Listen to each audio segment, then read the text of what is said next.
Alright, welcome to GoPro Gadgets and Accessories Part 2. Let's have a look at some of the other stuff you can get for GoPros that's stuff that you're going to use. It'll be handy, but some of it will be good, some of it will be not so good.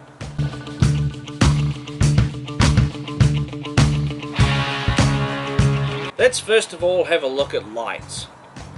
I've got two lights here. I bought both of these lights specifically for going into the cave. And to be honest, they're pretty damn good. They do actually illuminate a cave pretty good. Luke wore this one on his head. I wore this one on my chest. If you're going to go into dark areas, these are pretty good. Alright, this thing. The vehicle suction cup mount. What this is, it's pretty self-explanatory. This sticks onto the inside of your windows in your car. Or not just the windows of your car, but windows anywhere. You could even stick this onto a wall. Any decent flat surface you can mount this thing to. So this thing is honestly fantastic for taking videos of like time-lapse going down a highway, or time-lapse of yourself, you know, inside the car. Yeah, or just having conversations inside the car. This thing is fantastic. Make sure you get the right one.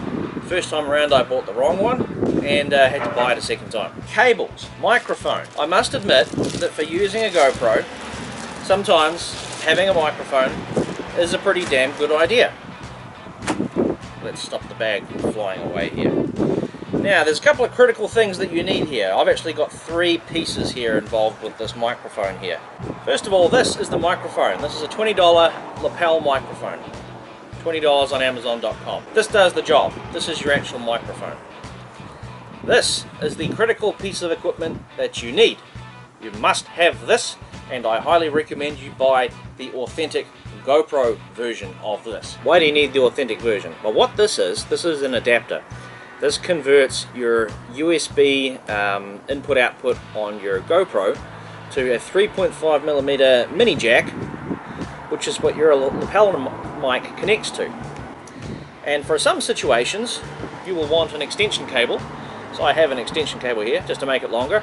That's a 3.5mm jack to 3.5mm jack and an adapter. That just makes it longer.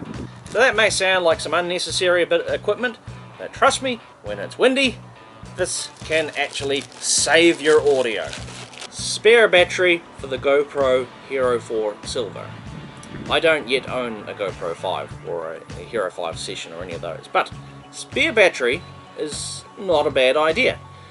However, usefulness somewhat limited, because the thing is, you go out there with the GoPro, you'll have more running time available on your SD card than what your camera battery will actually allow you to film, because you'll be tuning the camera on, tuning the camera off, and then from time to time you'll be doing time lapse, and all of that is using up your battery power, but it's not always using up running time on the camera. So it can be handy to have a second battery, especially if you know that you're going to be, you know, heading out there and you know, you might not be able to charge it. On the other hand, you may be able to charge it. There's been many days when I've taken the GoPro out and I've had the GoPro in the car connected to the cigarette lighter with just a USB charging cable, and I've been charging it in the car, and I have never needed this. On the other hand, sometimes this is handy. I have used this a few times. The chest harness. I do put this into the category of this is a good accessory. Alright, why is the chest harness handy? It's handy because sometimes you're going to be doing activities where your head is taken up with like a helmet or something, that has to go on the head, and your arms are going to be taken up by something that you're going to be doing with your arms as well. Perfect example of this is videos where you're doing like motocross or skiing or cycling, quad biking. Again, in the quad biking video I used this because hey, my arms are hanging onto the quad bike and my head's got a helmet on it. And I didn't have a helmet mount for the helmet. Now we have the head strap. So the head strap is fine and it holds on reasonably tightly. I've never had it come off, but I've not used it as often as the chest harness. Not really sure why that is. I think it's because of this. I'm a hat person. I like hats. Now my biggest fear with these head straps here is that one day it may just go flying off and come off. I've not had it happen yet, but you know, if you're bouncing around or doing something where you've got a high level of wind, you know, I'm terribly afraid that one day this thing is just gonna, you know, bounce around, come loose, and then pop off just like that. I was really afraid that this was going to happen in my jet boating video. Thankfully it did not happen. So this is okay. I don't think it's as good as the chest harness though, to be honest. And that leaves us this little fantastic thing here, the wrist strap.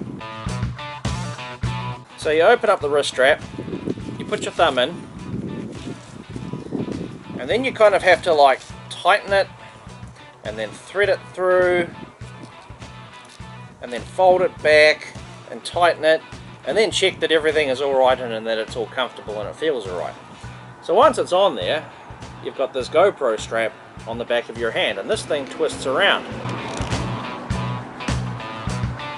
I've kind of broken this thing because I was using this on the Kai Teri Teri video, the hiking through Abel Tasman National Park, and the GoPro was attached to this thing. I banged the GoPro on the side of the boat. The GoPro and this circular mounting piece here flew off, you know, and luckily it didn't land in water. It landed in the side of the boat. This happened just as I was getting off the boat. I put it back in there, and it seems to be all right, but it doesn't quite function the way that it did when it was new. Because when it was new, you'd be able to twist it round, and there's actually a locking, like a slide locking button there. So I've just adjusted that slide locking button, but the slide locking button doesn't work anymore. It doesn't actually lock it anymore. So I'm terribly afraid that the next time I use this thing, that the GoPro is going to get banged and it's going to go flying off again, and that could be the end of my GoPro. Who knows? And that's why on a lot of my GoPro accessories I have my name and phone number labeled on the GoPro or the GoPro accessory itself. So this thing, it is fantastic. I've had, the only problem I've had with it is the GoPro flying off, because this part actually separated from the wrist strap. But otherwise, this thing, for swimming and for any activity when you're in the water, where you can't really trust yourself to like hold on to the grip of one of the the GoPro grips, this thing is fantastic. Definitely buy yourself a wrist strap if you're into making GoPro videos. Alright, so that was part 2 of GoPro gadgets. Tune in for part 3 and let's talk a little bit about the gimbal. If you're liking the GoPro video so far, click that upvote button, follow me on VidMe, perhaps share it on Facebook. We'll see you in part 3.